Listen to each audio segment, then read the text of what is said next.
Hello and welcome to Work 2.0, the podcast. I'm your host, Rachel Wells, and today in this episode, we are going to be going through another weekly briefing on the future of work, careers, money, and AI. Today, I'm delighted to have with me a special guest, another freelancer from Fiverr who has made over 1 million, if I'm not mistaken, from his business, from his skill set, and he's here to share with you his story and how he made it to the top. Welcome, Harlan. Thank you so much, Rachel. Appreciate the introduction, and thanks for having me. You're absolutely welcome. So I know our listeners are definitely they're global, they're worldwide, and we know that everyone has some sort of skill that they can monetize and use it and make something from apart from their job. And obviously, right now we're having this year unprecedented layoffs. February 2025 saw the most layoffs since the pandemic alone, which is crazy to think about in 1 month. So we had recent news of more layoffs and with Microsoft and everything. Can you walk us through how you started your business right now, what your business is? Because I think everyone really would like to know, like, how you made it to where you are now. Yeah, absolutely. So for some context, I do a lot of freelance email marketing on Fiverr. Mhm. I do wish I had like some elaborate story with a really cool business plan and how it was all planned out and inspired, but a lot of it was just like luck and timing and a lot of randomness. Going back probably almost like 7, 8 years ago now, I was working for my neighbor who ran a tattoo supply company out of his basement, Mm. Wow. and Okay. he pretty much knocked on our door and said, "I need an extra hand. Like I'm running out of hands," and so I volunteered to help him out, and so it was him and me and my brother in his basement packing orders, doing whatever he needed.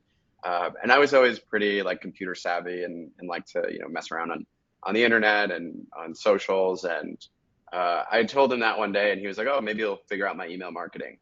And so I was like, "Sure, I'd give it a shot."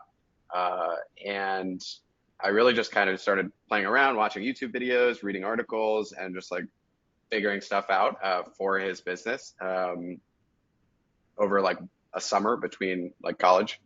Mm. And like it actually ended up working, and I had a lot of fun with it. Wow. And I was just like figuring out stuff as I went. But we had some success, and at a certain point, I was like, okay, like if I can figure this out for this like tattoo supply business, which at the time I thought was like the weirdest niche in the world, I was like, I can probably do this for other businesses. Right. That's And so I extremely niche. Yes, very. Huge industry though. It's fascinating, and the people are amazing in that Wow. space. But yeah, so I figured like if I can do this for a tattoo company, I can probably do this for any company. And so I threw up a Fiverr gig, and then I left it alone for like 5 years. I went back to college, totally forgot about it, and then COVID happened, and I was like sitting at home with all this free time, and I was like, oh, like maybe I'll like try to make some beer money. And so I vividly remember like clicking reactivate on the gig and just kind of like let it sit there. Yeah. And that's really how like 0 to 1 how this started. So Wow. none of it was really planned. It was all like kind of out of boredom and like something I did years before. But I just turned it on and kind of ran with it from there. I can totally relate. When I started freelancing, when I started my coaching business, I started actually in 2019 using a gig platform, not Fiverr, but it was another one. And I just put out the ad, not expecting anything. And then my first client ended up being a police officer. And then it snowballed from there. I got 5-star reviews, and and I was like, wow, I wasn't expecting that. So it's amazing Yep, what happens when you just take advantage of opportunities that appear before you. You just never know where it could lead to. 100%. I'm sure back then Yep. you didn't realize you'd be a millionaire years later. No, absolutely not. I call So it what were you? like dart. Go ahead. Sorry, go ahead. Oh, I was gonna say like I call it like dart throwing. Like I don't know Yeah. what's gonna work, but just throw a bunch of darts and hope it sticks. Right, right. Yeah, exactly. What would you say? Like, obviously, email marketing, which is part of digital marketing, is a huge industry. It's one of the top high income, in demand skills. We know that. And especially as more and more people resort to using online for almost every aspect of their lives, that's a huge industry, I know. And we know it's a multi-billion-dollar industry. Tell me, for someone who wants to get into email marketing as a business or develop the email marketing skills, what would you say are the top 3 skills that made you successful, that really made it click with your neighbor's tattoo supply business? Yeah. Yeah. Oh, that's a good question. I think like I'll caveat that like I truly do think that like anyone can really perform well in almost any niche within digital marketing and including email marketing. Like I don't think you need to be exceptionally talented in one area or another to succeed. Like I mean, when I went into it, I like didn't know anything about copywriting. I didn't know anything about strategy. I didn't know anything about design. And and like that was okay because Mm, like I think the actual indicators of success are like one like how fast are you willing to move and like how much are you willing to hustle so right, like right. can you stay on top of trends like can you come up with new ideas and then like ideas are great but how quickly can you put those into action and like Right. implement them and see results so I think just like speed of execution and like putting things out into the world Mm, which is like super general quality like you can crush it both in email and like pretty much anything in the digital marketing sphere. Second is like, and I learned this pretty quickly early on when I started working with other clients. It's just like over communicating and really getting an understanding of the brands you're working with and the clients you're working with, like what they're envisioning, what they want, and then ultimately like what results they want to achieve, and mm, working around that. Um, with also like the note that like you can communicate clearly if you like disagree with something and yeah. um, if a client wants an end result and you know a better way to get there, speaking up, like making it clear, like this is what I'm going to work on. I know we discussed, XYZ, Well, they're paying but you as the professional, so yeah. right, yeah, although you'd be surprised, some people will think that they know The better, but ego, yeah. yeah, yeah. But generally, I just think over communicating, being crystal clear about what you're doing and why. Just generally avoids conflict and people will want to work with you. And then I Mm, guess the last more general quality would be a willingness to learn, right? Like as you know, I'm sure like the space moves so fast, and things change. And again, like I came into email not knowing anything, right? And like I remember watching all those YouTube videos like 8 years ago and reading all the articles and trying and failing. yeah. And I just kept doing it. And then eventually you kind of like take a step back and you're like, oh, like I'm actually kind of good at this stuff now. Wow.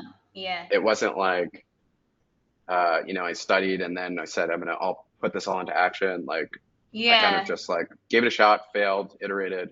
And then like a couple years later, you look up and you're like, oh, I actually know all this. You've actually made some progress. And speaking of learning on the go, I know obviously when you started there was no AI. Well, there was AI, but not how it is today. How do you feel like? I know some people are saying we can replace entire marketing teams with AI. Do you feel that AI could completely replace you in the future? And do you feel that like how have you incorporated AI into your work as an AI skills? Yeah, yeah. It's a good question. I do always think that there will be a need for like a conductor, right? And like the freelancer or the email marketer for inside an organization is going to always be needed and always be that conductor. And Right. whether he or she is operating under a team or under a team of people or like a team of agents, like someone is going to need to dictate strategy and what is ultimately good and bad and right or wrong. Mm, Um, I don't know what the this AI space is going to look like in 5, 10 years. It's probably going to be pretty damn good and can, you know, do a lot of the things that I'm doing manually now. right. But like from a strategy and like pure like vision standpoint, like I don't think we're going to get there for quite some time. Cool. But yeah, it's been an immense help. Even like over the last 12 months. I mean, I was kind of diving right into it as soon as like GPT came out and all these like Mm, side tools. And back then it was like, this is cool, but I can't actually put this into production. But today, like almost every aspect of my workflow is like AI assisted, whether it's generating assets or creatives or writing copy, or even some like high level implementation work. Almost everything touches AI touches almost everything in my workflow right now. did you find that you were able to cross the $1 million mark because of AI, or was that before you started using AI? I think like I was well on the trajectory before the use of AI. Okay. I don't think that had a direct impact. I think it did like increase the speed of output, which allowed me to Right. take on more work. Of And course. because of that, it probably sped up the process. But you're already on Um, your way. yes, yes, I Sure, would say sure. so. So how long did it take for you to, I know you mentioned part of your story that you started making $5,000 monthly. How long did it take for you to achieve that level of success? Yeah, it's a good question. I think the answer is probably like 8 months before I That's started really earning like good. $5,000 consistently. Wow. I remember it like the first month it was like $5. The second month it was like 70. The third it might have been 1,000. And then it kind of hovered around that like 1 to 4,000 range on any given month. And I thought that was like the best of the best. Like I'm not getting better than that. Like this is my beer money and like it's gonna be great. Yeah. And I ended up meeting with some other freelancers on Fiverr and people from Fiverr directly as well on their like success coaching team. And they kind of just like made me aware of what was possible on the platform and then provided some suggestions on like how to improve my listings, how to improve my service, how do I improve communication. And like over a couple months, like implemented those suggestions and then like instantly pretty much two, three, 4x from there over the Wow. following years. So I certainly don't owe it to myself for getting to that, 5,000 monthly Wow. checkpoint. But yes, I think that was about 8 months into making, the account and the gig. Could you share with our listeners that what's one of the steps that you took to take you to that level? Like one of the things that you were able to implement during that time period? Yeah, absolutely. So a lot of it was centered on like ranking within some of these freelance platform algorithms, because Mm, ultimately they are algorithms. Like people describe what they need, or I guess now they describe it to an AI assistant. But back then, people searched for what they needed, and the algorithm was responsible for like showing you what you needed. mm, And so it's super important to feed the search engines the right information to be able to show up as much as possible. And right. so, like, there were things that I wasn't doing, like, putting the proper words in my images, like tagging my images with metadata, like highly technical things that I didn't know anything about Wow. that people, directly at Fiverr were able to help me with. And it was like truly like an instant um, improvement in like traffic and ultimately revenue. And I think really what people could take away from that, because not everyone obviously is a freelancer on Fiverr, but it's a principle of a lot of things online are controlled by algorithms. LinkedIn, just social media, Google, and now Google's AI overview, which is changing SEO to, AI assisted search and things like that. So I think it's really a matter of people understanding if they really want to scale, learning the rules of the algorithm and how to trick it to make it work for you, right? Because Yeah. that's what made you ultimately successful. So you could crack that income ceiling. I think that that's so important. So thank you so much for sharing that. Now, you turned going back to the tattoo supply business. You were able to turn that tattoo supply business or that side hustle ultimately into a seven-figure business. Now you've crossed 1 million.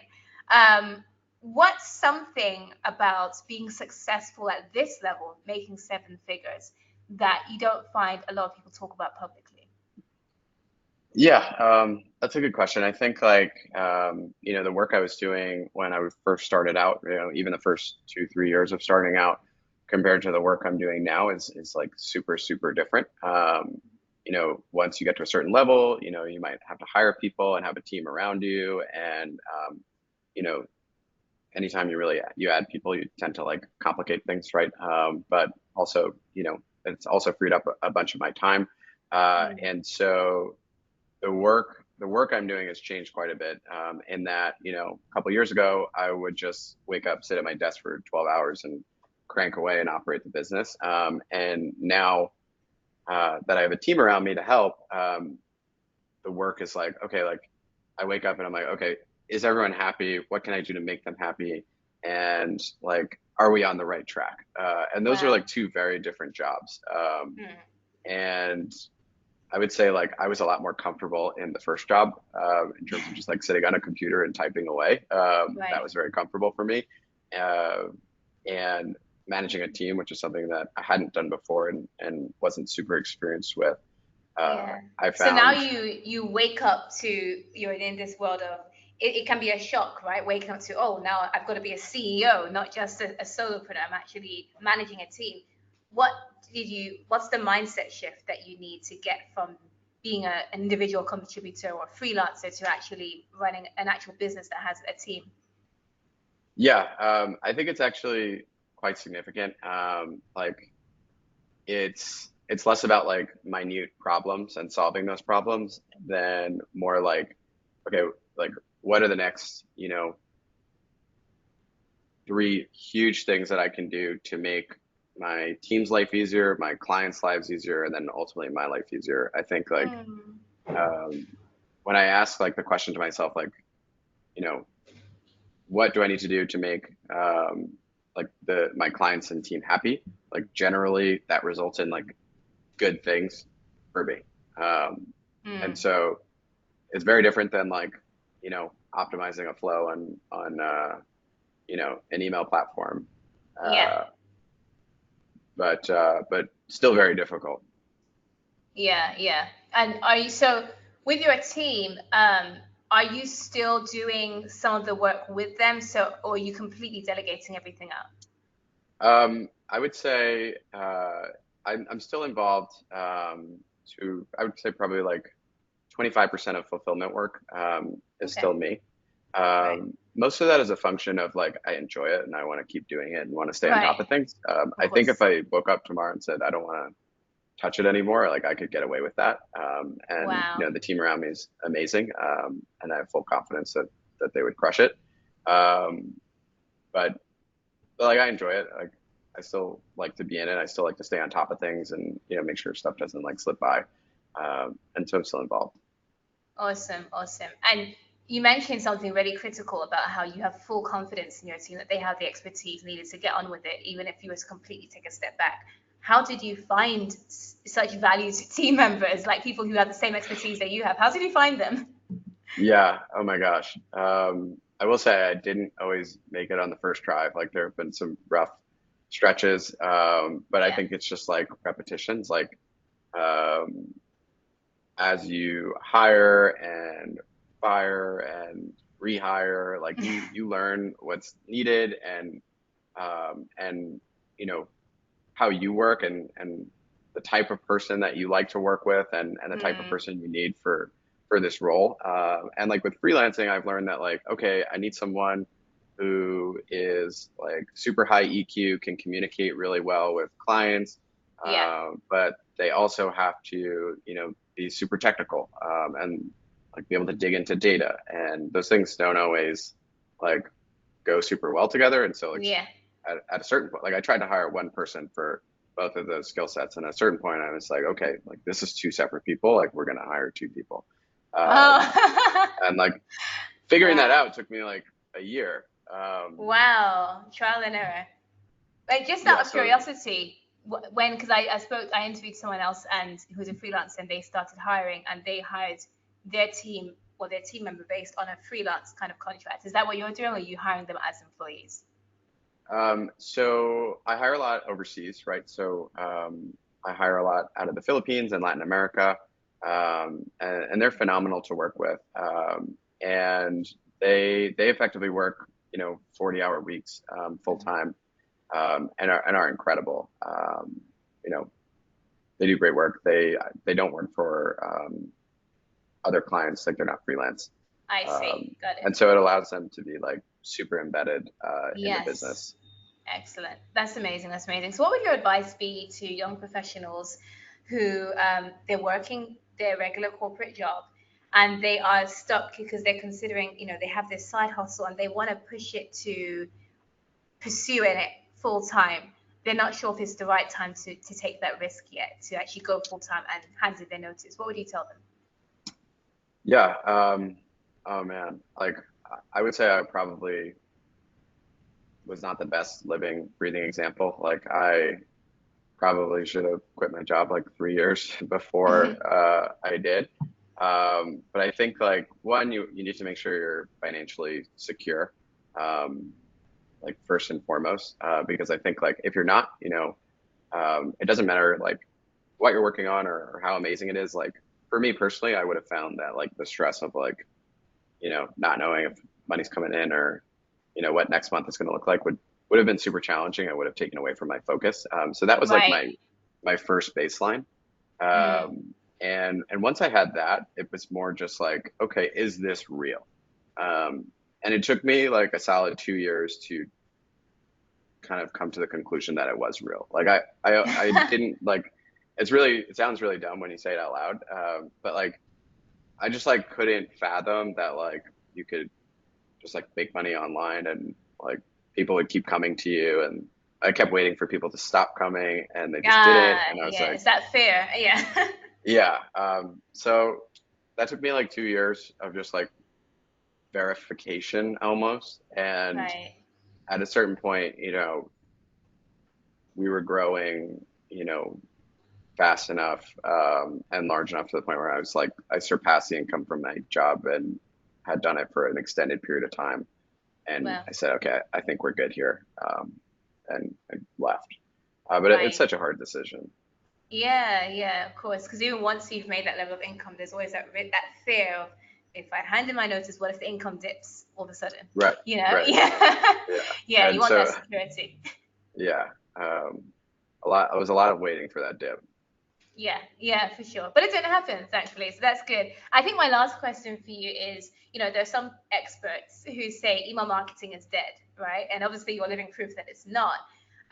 What do you think is one of the fundamental things that people misunderstand about email marketing? Why are they saying it's dead?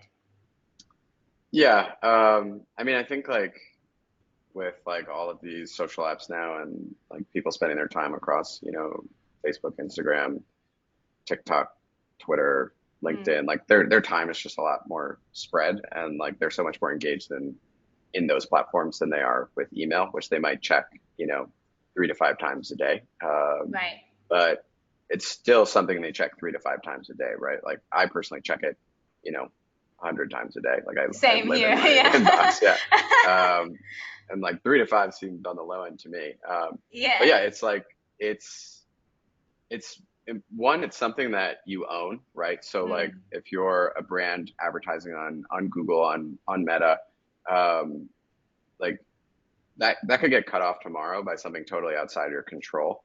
And there's nothing you could do about it, right? But mm. with email, you own your list, right? And so you have full control over Yes. it, and you can reach out to your customers, or prospects, or and market to them, whenever, however, and that's effectively never going to change, providing people still use email. And I think there's just tons of value in that. And then on top of that, like I think attribution in general is pretty hard, right? Like brands are advertising across Google, across Meta. They're posting on LinkedIn. The Mm, founders writing articles, and you're sending emails. And like mm. if it takes 20 touch points for someone to make their first purchase with your brand, like who knows which touch point was like the trigger, right? And so Right. like Yeah. you know there's a lot of data that shows that like email is a very important touch point. And so like if you were to cut that off, um, you know, I would bet that you would see some like dramatic decrease, in performance. And so like Mm, better to do everything and keep doing everything. Um, right. yeah. Sure. Well, thank you so much for sharing your expertise on this podcast and your experience, your story of how you got to where you are now in business. If anyone is interested in maybe working with you for email marketing services, how could they get in touch? Yeah, they can add me on LinkedIn at Harlan Rappaport. You can find me on Twitter at the Fiverr guy if you want some Fiverr related content. Cool. Yeah, or send me an email. Right. Well, brilliant. Thank you so much. Well, thank you for tuning in to this episode of Work 2.0, the podcast.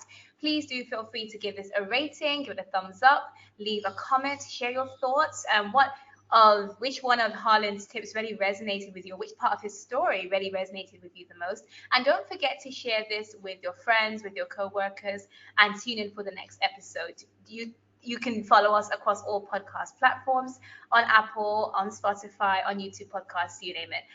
Definitely tune in and stay ready and prepared for the future of work instead of being anxious about what's going to happen to you.